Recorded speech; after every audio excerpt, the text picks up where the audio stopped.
Good morning, everybody. I'm so glad you're here. Today, we are talking about how narcissists pick their topics. Pick their relationships. I'm Rita Hickman. I'm a body-mind expert. I'm a Shiatsu massage therapist, and my specialty is helping women deal and cope with and heal from and move forward with and get aligned with toxic relationships and the ones that are making them sick. So today we're talking about narcissists and relationships. We have been for a while. Now, narcissists can come in all sorts of forms. They can be the coworker that corners you in your office or in the hallway. They can be your boss that has unexpected demands and really is picking on you. They can be someone who's targeted you for some reason. It could be a peer. It could be someone in the same field that's decided that they don't, that they're going to bully you. It could be your spouse, it could be your kid, it could be your parent. In the world we're living in, people have had to survive more and more, and one of their survival tools is to become a narcissist. They're trying to protect themselves as much as possible, but that certainly does not mean and should never mean that they target other people in order to make themselves feel better. So how do they target women or other people in the first place in order to make them their victim? So there was this study that I read probably about 15 years ago, and they worked with muggers who were in prison. They knew they were muggers, and they had them watch different videos of people. And to a person, they chose the same people, all of them did, that they would target, they would victimize. They were looking for certain cues, things like they were looking to not be noticed, how they walked, their body posture, whether they were noticing their surroundings around them, whether they were physically grounded. They looked for different things like that because muggers want to make sure that they're going to be successful. And so they find the most likely places that they will be successful. Now, it's true with all sorts of abusers, whether they are physical abusers or sexual abusers or any of that stuff. They have an inner sense of which people will be better to target and which people they should leave alone. I mean, have you ever noticed or wondered why someone is nice and kind to everybody but you? Or maybe to everybody except one other person in the room or one other coworker? There's a reason for this. It's not fair, it's not right, but it does happen.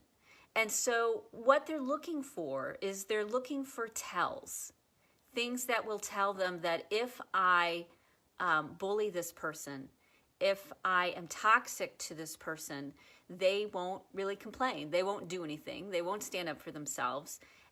And they look it.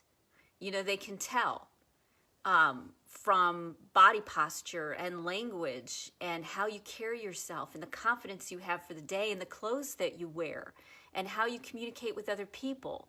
This is what they pick up on. So the only thing that will change the dynamic between you and a narcissist, and many times we're in relationships with them before we know it. We were discovered that, oh, look, this is your new office partner.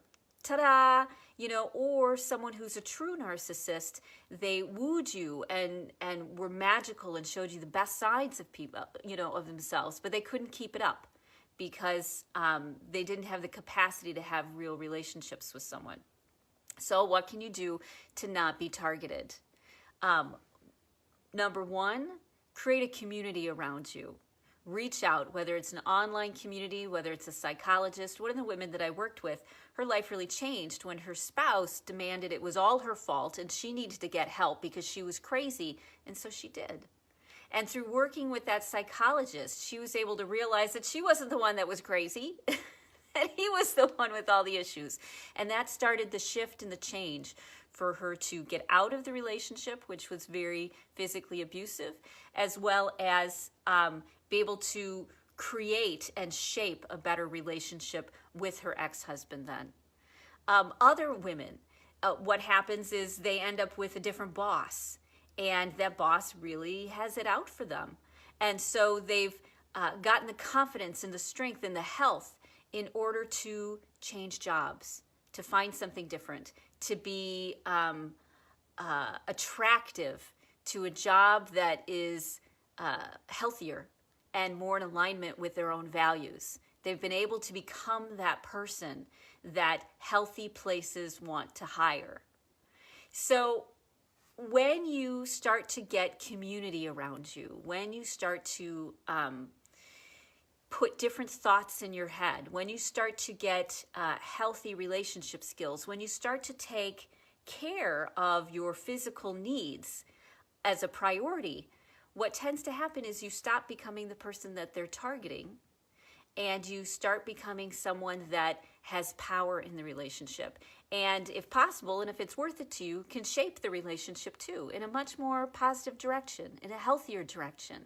Because when you look at people who are exhibiting narcissistic behaviors and you look at them as if they are sick, and they are, it gives you enough distance to realize, okay, if I'm going to take care of someone who's sick, what does this sick person need? And it's not necessarily to be a doormat, and it's not to give them everything that they want, and it's not even to ignore them.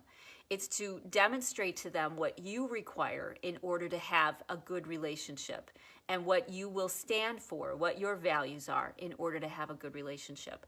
So we start to evolve from our own little girl issues of when we might have been abused, like me, or it might have been an alcoholic family or divorce or whatever it was. And we start to become what a good woman looks like, which is someone who leads the way, carries the torch, and says, this is what's required of you in order to live in a healthy, happy world. So how do they target people? They look at everything about you, how you move, how you behave, and mostly if you will allow yourself to be treated in a way that is unhealthy for you. Victimizers are looking for victims. And it doesn't mean that that you're a victim, that, oh, I have a victim mindset. There's no judgment here. It's about you learned to behave in a way that encourages people to be a bully, to victimize people around them.